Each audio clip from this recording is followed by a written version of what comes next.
everyone, it's Ben back again. This is going to be another quick one-taker because there's another game tonight, and I don't really have all that much time to get another video edited before tonight, get it up before tonight's game because I got some stuff I got to do today.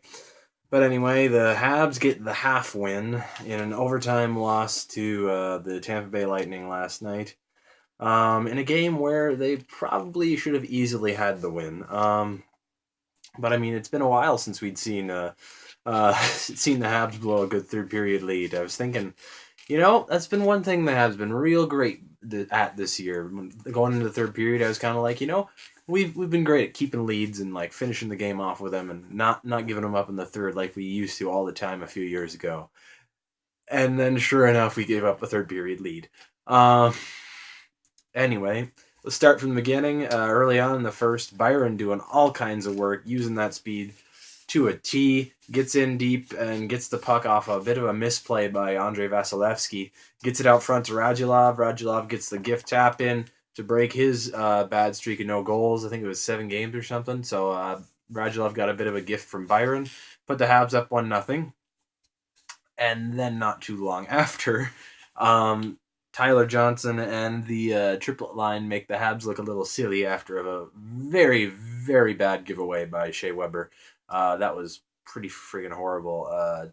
But I mean, it's a triplet line. They're going to do that to you if you give them the chance.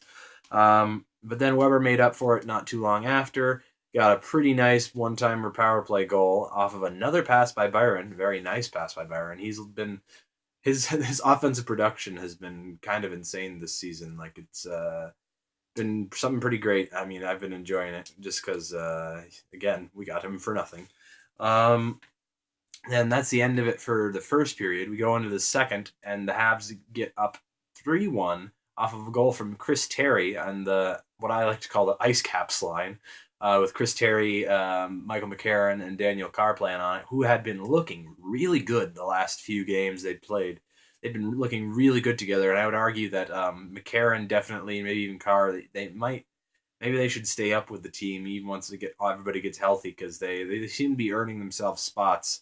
But Daniel Carr, the big part of that play, not taking the shot, waiting for Vasilevsky to open up and getting the puck over to Chris Terry for him to tap in and put the Habs up 3-1. And then after the second, the Habs kind of just stopped trying to do anything, I guess. I don't know. The third period was just terrible. I don't know what they were doing half the time. They just seemed to completely just stop playing. Like a 3-1 lead is apparently a guaranteed win in their minds, I guess.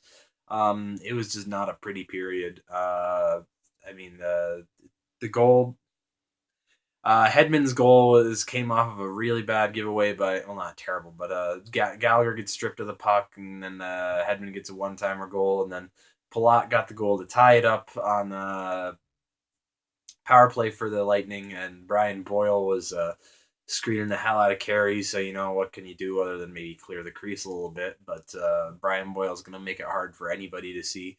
And then going into overtime, that's the one goal that I would kind of put a little more on Carey because I don't know, it just seemed like a shot he should have stopped. Like it was not, I don't know, Tyler Johnson again with the goal on a wrist shot, but it just seemed like one that Price probably could have had. But I mean, after the third, going into the third, they should have had that game. They were in the driver's seat completely going into the third. Then they just let up off the gas way too much, and it allowed Tampa Bay to get back into the game, and it just wasn't good. But anyway, we play again tonight against Florida, who are also coming off of they're coming off a shootout loss to the Leafs.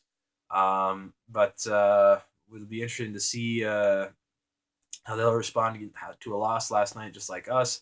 Montoya is going to be in net against his old team. Maybe they'll give him a bit of a incentive to do well because he's been having some rough games the last few starts he's had. He needs to get a win soon. He can't just be a placeholder. He needs to be a backup like he was at the beginning of the season, where he looked hot at the beginning of the season. But ever since that one game in Columbus, and you all know what I'm talking about, he's kind of looked a little shaky. There's been a couple times where the team has kind of not helped him around him, but there's also been a couple games where he's just let in some goals. Like the second game in Columbus a few days ago, the one the last 2-1, the Habs easily should have had that game with the way they're playing offensively, but let's hope that Montoya can help us get a win tonight, and we can.